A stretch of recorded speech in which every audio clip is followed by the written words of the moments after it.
I just kind of wanted to kind of follow up with you after that IHL meeting. Obviously, yesterday at the IHL meeting, Alan Perry cited some reasons for the audit or in the audit for the UMMC. And not your contract not getting renewed. And one of the things he said was UMMC did not get board approval for contracts in excess of $250,000 and not getting approval for leases in excess of $100,000, and the medical center not being able to produce documents related to contracts that the board of auditors questioned. And it also kind of singles out the Gamma knife that the UMCC supposedly bought but never installed. Yesterday, you kind of alluded to maybe that, but I just didn't catch it. You mentioned if you manage $1.5 billion worth of contracts a year as opposed to $30 million, then your chances for mistakes are more likely. We had disagreements about kind of perspective of importance of the findings of the audits. Is that kind of what you were referencing, what Alan Perry talked about yesterday in the meeting? Yes. So let me clarify a little bit. I know you've gotten some responses from the medical center, and they've shared some of that with me. So as they noted, this was often a disagreement between the interpretation of the policy by the board staff and our own staff.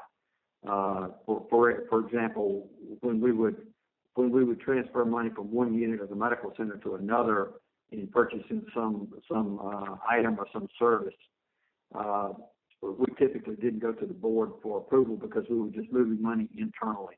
And the prior commissioner and board at the IHL office agreed with us on that, and that was standard operating procedure for us. When over the last few years, the board office and the board changed their views on some of those things, and so we simply didn't agree on the way the policy should be interpreted. And as soon as they explained that's the way that they wanted it interpreted, we began doing it exactly their way. And then certainly sometimes it was just oversight. Somebody was working with a contract that was under $100,000 or under $250,000 and didn't get board approval, but began spending money within the authority that we had, and then realized after a few months or a few years that they had actually, over a period of time, exceeded that amount, and then we'd go back to the board and ask for approval. But we anticipated we wouldn't spend more than that when we started the process. So it was kind of a building process almost. You started under the amount that doesn't require board approval, and then as you kind of went throughout it started going more over, and then you went to the board. Is that right? That's correct. And so sometimes we would already be over that amount before somebody caught it, and so over a period of time that became a matter of irritation between the board staff and our staff, and between the board and the leadership of the medical center. Okay, and you are obviously tied up at the Oxford campus as well. Were you directly above that, looking over that spending, or was someone else there, whether that was Dr. Keaton or someone else at the medical center, kind of looking over that? Yeah, almost all these issues were being dealt with by working level staff. We have responsibility for management. I have responsibility for management of the university, including the medical center, just as I delegate the responsibility for management of the academic programs to the provost on this campus. I delegate the responsibility of management of the medical center to Dr. Keaton, and he did an outstanding job during his time of leadership of doing that. But not a perfect job, and so there were people who worked for him who were imperfect and who made mistakes, and so the board has chosen to hold me accountable for these things. Of course, as you say, I was here in Oxford, and this activity was taking place at the medical center campus. I was aware that we were working on making this better, and I got reports from time to time. But did I review individual contracts? Absolutely not, and wouldn't be appropriate leadership for me to spend my time doing that. That would be responsibility of somebody else to do that. Right. Let's talk about this Gamma knife situation. It's kind of been made into a joke all over social media, and I don't think a lot of people understand. But from my understanding, it is a medical tool used for brain cancer. Is that right? To limit tumors? That's right. Okay. That's right. And what happened with that? I mean, was it actually being implemented during the audits, or what happened with this Gamma knife? Yeah. So Nothing like is portrayed in the audit. The auditors, didn't ask me about that. Didn't ask people who were knowledgeable about that. Dr. Keaton can give the end of the story in more detail than me. We actually purchased the Gamma Knife when I was still vice chancellor before 2009, before I came here as chancellor, and we had fallen behind in the equipment that we needed, and we needed to purchase a large number of radiation oncology pieces of equipment. We knew when we bought the Gamma Knife that we weren't prepared to install it at the moment, but we made a business analysis about whether it would be better to buy it as we bought other equipment and buy it in bulk and save some money, and there would be some money to be saved there, or to wait until we were fully prepared for it. And we made the decision based on the prediction of when we would have a place prepared for the Gamma Knife. We made a decision to go ahead and purchase it and to hold it in a warehouse until we prepared the physical space for it. We had a number of changes in radiation oncology. We wound up selecting another location. It took longer than we anticipated to get the space prepared for that. And by that time, there was better technology available. We negotiated with the company a better piece of equipment using the credit that we had invested already, the money we invested in the Gamma Knife. They took the Gamma Knife back in trade and gave us financial credit for it, and we purchased a more updated piece of equipment. So the Gamma Knife was never installed, but the money was not lost. You could certainly question the business decision we made at the time about the risk of paying more money if we delayed buying the Gamma Knife, or to go ahead and buy it in bulk with the rest of the equipment. So at the end of the day, the university didn't lose money. You got the money back, and you ended up getting better equipment. Correct. The university did not lose any money, and all the decisions that were made about the piece of equipment were honest and made in consultation with lots of informed people. And like everything else, in retrospect, you can question a business decision, but no money was lost for the university. There's no lost Gamma Knife. Okay, and this authorized spending or unauthorized spending that Mr. Perry talked about yesterday, what do you know exactly what that went towards? I mean, were there various projects for this unauthorized spending?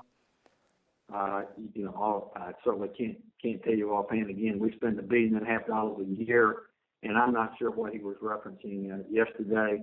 Again, as I mentioned to you earlier, we sometimes spend money believing that we're working within our authority of the amount, and then find ourselves over time exceeding that amount. There's never been any purposeful attempt to not get approval from the IHL board for anything that needed approval.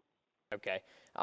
What did you tell the board after they found the unauthorized spending? I mean, I'm sure they gave you a chance to explain, and they said, they gave you a chance to correct your mistakes, and you didn't make satisfactory changes. Well, what were the changes that they wanted you to make? You'd have to ask them that. I believe I was working in a good spirit to work on everything that. What did they tell you, though? I mean, what did they tell you to fix? That there were, other than this contract issue, that there was nothing specific that I recall. We had lots of conversations over time. We meet monthly, and I can't recall any other specific business issues they raised concerns about. Okay, and we talked about the Affordable Care Act yesterday and how it has presented challenge for the medical center. A lot of speculation since then about whether your firing or your non-renewals was because of the Affordable Care Act. Do you now think that was one of the biggest factors in your non-renewal? No. As I mentioned yesterday or whenever we did our interview, the Affordable Care Act has simply brought uncertainty in healthcare financing, and it raised anxiety among everybody involved in healthcare leadership, boards, chief executives, and so forth. And I would consider that a background issue and not a major issue.